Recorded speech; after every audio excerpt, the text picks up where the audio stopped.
What is up, everyone? For this video I'm going to be giving you guys a tour of the Chrysler 300. I wasn't going to make this video for a little while yet, but a lot of people had a lot of interest in it on the video that 802 Garage did of this car. So I'm just going to go ahead and get this video knocked out. We're going to be a little bit out of sequence as far as videos, because I've got videos on that thing. It's not going to be too difficult to really give you guys a proper tour of the car real quick. It's a 1968 Chrysler 300. It's got the good old 440 big block in it, which most of you guys are already aware of from Aaron's video. The main thing that needs fixed on this car at the moment is there is some frame rot. The lower front subframes on these cars, which is a separate entity from the rest of the car, fortunately it can be unbolted and removed, has a lot of rust, and it's a very common issue on these. It's one of the first things that, you know, starts to rust real bad on these. There's a lot of rust on the entire car. The floors and the trunk floor especially has some holes, and then there's actually a hole in the driver's side floor, which I think is probably more from moisture getting into the car than from road salt. But there's rust on the car in a lot of areas, but the only real big issue is the front subframe. I'll talk a little bit more about what I'm going to be doing with this car over the course of the winter once I've got a couple other things knocked out. But just to give you guys a little quick tour of the car here. So yeah, there's a lot of car here. I think this thing weighs like 4,500 pounds. This is not the original paint on the car, in case you were curious. This car is supposed to have a red pinstripe also, which is not there, but it was resprayed once. This little thing up here, I guess, flew off in a car wash once and had to be replaced, so that's why the paint on this looks a little bit different from this, and the pinstripe looks different as well. This is the basically Chrysler's flagship car from 1968. My great-grandmother bought this car in, I believe, 1970. I gotta be careful opening the door here. And there's a little look at the dash. It's a little bit dark up here. I gotta see if the dome light did come on. So there's still some juice in the battery. I'll go ahead and try starting this thing. I haven't started this thing in a little while, but it's kind of a warm day, so I'm going to go ahead and open the doors up and let this thing run for a little bit. This thing's still got the original Holley carburetor on it as far as I know, which I'll show you guys a little bit of in a second as well. 440, like I said, automatic. All of these cars from 68 at least had a 440 and an automatic transmission. There was two variations of the 440. I'm not really sure which one's in this. One was a slightly more hopped up version of the other, which only made like another 10 or 20 horsepower or something. But there's the 440 and like a 440 HD or something like that. The blacked out taillight housing, I guess, is kind of a rare thing. Like the whole back end, you got the little 300 badge here. Taillights are very 60s muscle car era. This, in my opinion, is the best looking version of this car before the car was discontinued in the 70s, I think. This is like the best looking gear in my opinion, which is good because it's the one that we've got. One mirror, that's kind of a cool thing actually. It's only got the one mirror on the driver's side. This car does have seat belts, which was not a required thing back in the day, so that was one of the many things that they added to this car back in the day, just to because it was their, you know, kind of their pride and joy at the time. Giant gas and brake pedals. I don't remember what this is called, but this was kind of the seats in this car were kind of a big deal at the time. Got all the 300 badging, and the interior is just so cool and 60s looking on this thing. You can actually kind of see the roof line back here, which is really cool. Dome lights are in the side of the car, which is interesting. A 300 badge right there between the two seats. Back seat's like in mint condition still. It's got little armrests at the back there. Ashtrays also, because that was a big deal also, is having ashtrays everywhere. I'm now back outside of the car. My dad came in real quick, and he was actually really excited to hear that you guys liked this car so much, because he really loves this car. This car is very sentimental to him. So I was a little look around the interior. I apologize for how dark it actually is. A little look around the interior. Everything basically is complete in here. One of our favorite things about it is that these windows go all the way down, the front and the back windows, which is something that we demonstrated. The only real things that are worn out is the armrest and the seat.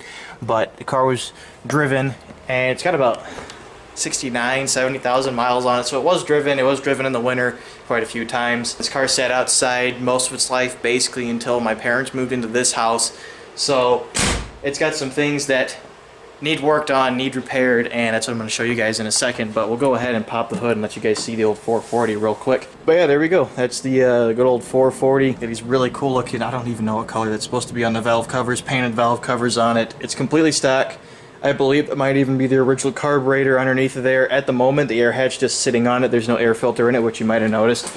There's a big Wix box sitting right there on the seat. That's a brand new air filter. The thing was running really rich because the air filter was so clogged up. But yeah, most of the original stuff. One big deal about this car was that it has the air conditioning on it, which that's actually got a sticker on the back window that I'll show you, kind of advertising that it had the air conditioning, because air conditioning back in, you know, the late 60s was a really big deal. Yeah, everything works. It starts, runs, drives. It's got a leak somewhere. I believe it's a power steering leak because the power steering reservoir is empty. Fortunately, at this point, pretty much every component on this car can be replaced just via catalog or ordering stuff online. I can get entirely new seat covers for it. I can get all the mechanical components. It's just a 440, so there's plenty of aftermarket support for it if I ever need like a power steering pump, alternator, or anything like that. I can get all of that stuff. My plan for repairing the rust is to basically start at the front and make my way back. I don't know if I'm going to be able to crawl underneath the car and show you guys the subframe rot, especially with how dark it is down there. The driver's side lower subframe, front subframe is completely gone. Like, I don't even know how the thing is still there. And the car doesn't flex or bow or anything if you bounce the suspension a little bit, which is good. But it's only a matter of time before this thing basically snaps in half. So the frame on the passenger side was actually repaired back in like the 80s, so it's actually not that bad, which is good because it's going to save the subframe long enough for me to get the other side fixed. And we're going to be tearing the whole front of this car apart, so I guess I'll just talk about the plan for fixing this thing over this winter. I'm going to be starting up front, rust repair wise, and do the front subframe. I'm going to patch some of the rust we got up here in these little fender arches and stuff, and anything that the engine blocks and makes difficult to access as far as repairing rust, I'm going to repair. And the whole front end of the car is going to have to come off, so engine trains will have to come out, everything basically is going to have to come out because everything attaches to that front subframe, and any rust on any components that are removed will be fixed, patched, painted up, cleaned up. And then of course the subframe will be repaired and modified slightly if I think it needs to be done, and then everything will be put back together with no rust, all nice and clean. And then engine wise, I want to fix the leak that it's got, and then maybe just clean it up, refresh some gaskets on it. I want to fix the exhaust leaks it's got because it's got manifold gasket leaks. Maybe put a new carburetor on it because this old Harley that's on here needs a lot of work, and it'd be easier just to put like a 750 800 CFM Edelbrock or Holly on it and just do away with the old one that's on there. Keep it still. Any parts that are removed from the car that are originally going to be kept, but I'm not just going to throw them away or anything, but they won't be going back on it. But yeah, that's basically the plan for the car, is to fix all the rust on the front section. So basically any rust from about here where this fender is at forward, the car's gonna either fall apart or be fixed and modified. So one of the two things has to happen, and obviously we don't want it to rust and fall apart. So that's the plan for the car. I think I've gone around pretty much everything. I guess we'll just go ahead and start it, let you guys hear it run for a little bit. We haven't started the car for a little while. The battery still has some juice in it. It's going to smoke while it's running because the valve covers leak quite a bit. I'm going to go get the keys. We're going to start it up, let it run for a little while. I got to get the doors open, of course. And then that'll be the end of the little tour, and then you guys can of course leave questions about the car in the comment section. So I'll get these doors open and grab the keys and start this thing up.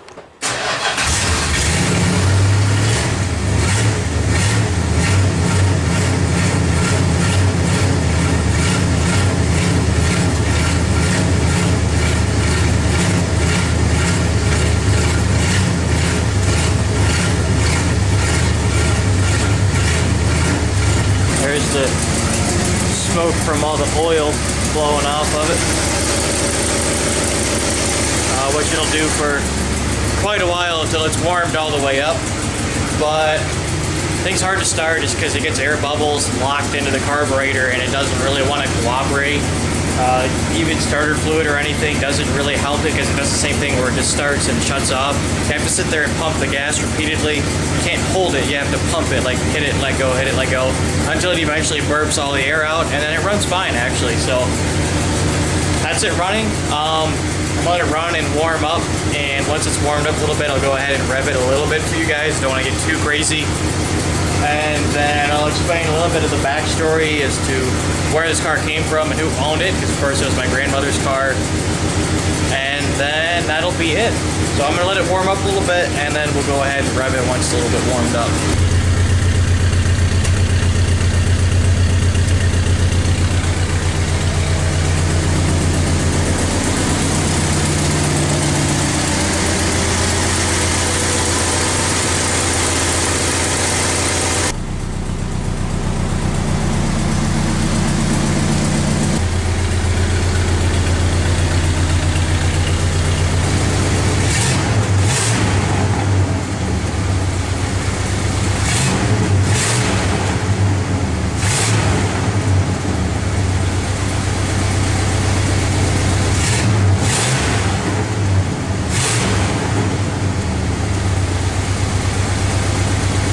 Alright, as you guys can probably hear it thumping in the background, I'm just going to let the thing run for a little while longer, but that was a quick little walk around and some revving, startup and stuff on the 300. I don't know if I totally explained what the car was or why the car means so much, but it was my great-grandmother's car. She bought it. It was 2 years old back in 1970, and it was basically the last car she ever owned. And then in, I think, 98 or 99, she gave the car to my dad, and that's how it ended up here. So it means a lot to the whole family, and I want to make sure that the car sticks around at least as long as it already has, you know, another 50 years. So we're going to be starting up front, getting the subframe repaired, and just doing some little tiny things here and there to like fixing some leaks on the engine. Obviously it's got some oil leaks, as you can see from all the smoke blowing off the headers. It's from valve covers, it's not a big deal, but it does need fixed. It's got some exhaust leaks, could use a new carburetor potentially. The headlights don't work. Just there's things, I mean, the car's 50 years old. There's going to be things that don't work. There's always going to be things that need repaired, fixed, tweaked, and that's kind of part of the joy of having a car that old. So we're going to be going through it all once I've got a couple other things taken care of. The truck is basically done. I've got the Grand Am to fix, and my other car that I bought that you guys haven't seen yet, I've got to do some work to that, and then maybe tie up a couple little loose ends on the Dakota, and then it'll be time to start tearing into the 300. So I'm looking at hopefully like sometime in February I can start taking the thing apart and going through it, getting the frame repaired, and doing just a lot of body work, rust repair. So if you guys enjoyed this video, please hit that like button, and if you want to see more of that and all my other projects, please hit that subscribe button, and I will see you guys in the next video.